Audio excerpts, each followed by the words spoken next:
మీ అందరికీ నా నమస్కారాలు. ఎన్నెన్నో మార్మిక తాంత్రిక విషయాలు మీకు చెప్పాలని మీ ముందుకు వచ్చినాం. మీ అచ్చిరెడ్డిని మీకు తెలిసిన విషయమే. కొంతమంది వ్యక్తులు ఒక్కరిగా వెళ్ళాలంటే భయపడిపోతారు.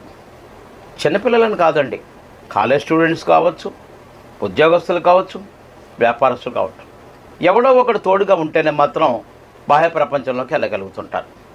మరి ఎక్కడి నుంచి ఇలా భయం వస్తున్నది, దేనివల్ల ఈ భయం కలుగుతుంది అంటే అనేక రకాల కారణాలు ఉన్నాయి. జీవితంలో ఒకసారి ఎప్పుడు ఏదో సంఘటన జరగటం, దాన్ని మర్చిపోలేకుండా అదే గుర్తు తెచ్చుకోవటం, ఓ ఫోబియా టైప్లో అయిపోవటం. దానివల్ల ఆడవాళ్ళు కావచ్చు, మగవాళ్ళు కావచ్చు ఒంటరిగా ప్రయాణం చేయలేరు. ఒంటరిగా ప్రయాణం చేయాలంటే మీకు ఒక బాకు, పచ్చలబిడి బాకు అనేవారు మీ చిన్నప్పుడు ఎప్పుడైనా విన్నారు లేదు. బాకు అంటే ఒక కత్తిలాగే ఉంటుంది, వెడల్పుగా ఉంటుంది. దాని పిడికి అన్నీ కూడా పచ్చలు బిగించేవారు. ఇప్పుడు నేను చూపించే బాకు ఏదైతుందో అన్ని వజ్రాలు బిగించినట్టుగా కనపడతాయి, వైక్రాంత మండలు బిగించి ఉంటాయి. దీనిని మీరు అమావాస్య రోజున తదుపరి వచ్చే మంగళవారం, అమావాస్య తదుపరి వచ్చే మంగళవారం రోజున పంచలోహంలో ఒక బాకు ఆకారంగా ఒక లాకెట్ తయారు చేసుకొని దాని నిండా మీరు చక్కగా వైక్రాంత మండలను ఫిక్స్ చేసుకొని దాన్ని ఒక దారంలో తగిలించి లాకెట్ తగిలించి హుక్కు కూడా పెట్టుకొని మీ ఇష్టదైవం ముందు పెట్టాలి. ముఖ్యంగా కాళీ లేదా కాలభైరవ ఆలయానికి వెళ్ళి మీరు మీ గోత్రనామాలతో మీ నక్షత్రానికి చక్కగా పూజలు చేయించుకొని వర్తమాన దశకు కూడా పూజలు చేయించుకున్న తర్వాత దాన్ని మీరు ఒక నల్ల దారంతో కానీ ఎర్ర దారంతో కానీ మెడలో ధరించండి. మీకు తెలియకుండానే ఎంత ధైర్యం వస్తుందంటే మానసిక ధైర్యం వస్తుంది.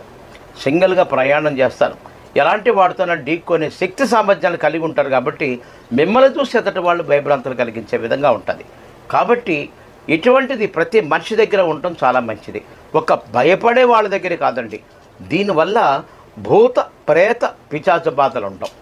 ముఖ్యంగా రోడ్డు మీద మనం వెళ్ళేటప్పుడు అనేక రకాలైనటువంటి దిగదురుపులు, దిష్టులు ఎన్నో తొక్కుకుంటూ వెళ్ళిపోతుంటాం. ఒక్కొక్కసారి అవి అందరినీ పట్టుకో. ఏ నక్షత్రం గల వాళ్ళు దిగదీస్తున్నారో ఆ నక్షత్రం గలవాడు తొక్కితే మాత్రం ఖచ్చితంగా ఆ వ్యక్తిని పట్టుకొని నెలలు సంవత్సరాల కొద్దీ కూడా పీడిస్తూనే ఉంటాయి. అలాంటి వాళ్ళకి ఇది వేసిన తర్వాత ఎర్ర నీళ్ళు చక్కగా దిష్టి తీసుకుని ఎక్కడన్నా పక్కగా పారబోయండి, చాలా చక్కని ఫలితాలు వస్తాయి.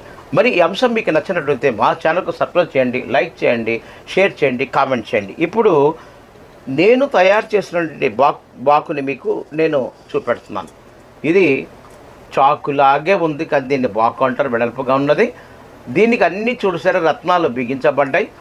మధ్యలో ఒక సర్పాకారంగా ఒక తీగలాగా వెళ్ళి ఉంది. అంటే యువతల పక్క పదునుగా ఉందని చెప్పడానికి మధ్యలో ఒక సారిని మాత్రం ఈ తయారు చేసేటప్పుడు చేశారు.